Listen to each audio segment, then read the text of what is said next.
Good morning.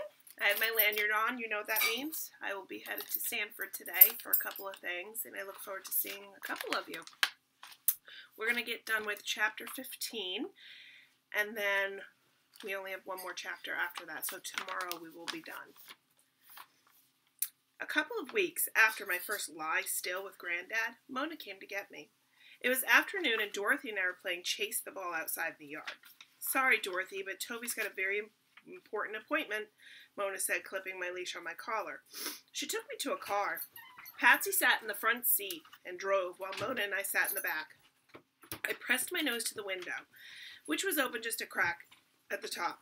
Wind rushed in, packed full of smells that made me dizzy with excitement. So wonderful. When the car stopped and we got out, I looked around in surprise to see all the people there. So many new friends.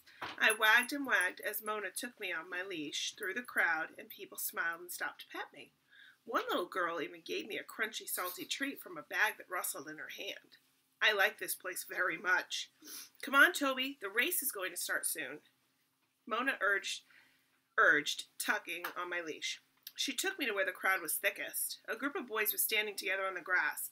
And a thin dirt road, like the one Tyler and I followed to get to the ranch, led off into some trees. Good, we're just in time, Mona said. Here, Toby, do you want to see? She picked me up and held me. I squirmed so I could lick her chin. Someone shouted, and the boys lined up across the grass. Then I squirmed harder in Mona's arms. Tyler! Tyler was there with all the boys. My whole body quivered with eagerness.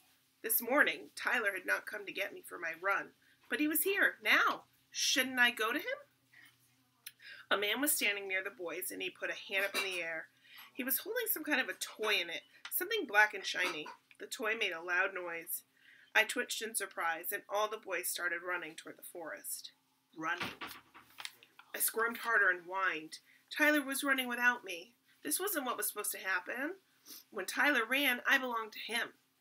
Toby, take it easy, Mona said. She put me down on the grass, and I fumbled with my leash. I had to get to Tyler. Sorry. I lunged forward. My leash slipped through Mona's fingers. Toby! I was too busy to take care of her right at this moment. I tore across the grass, my leash trailing behind me, whipping like a snake.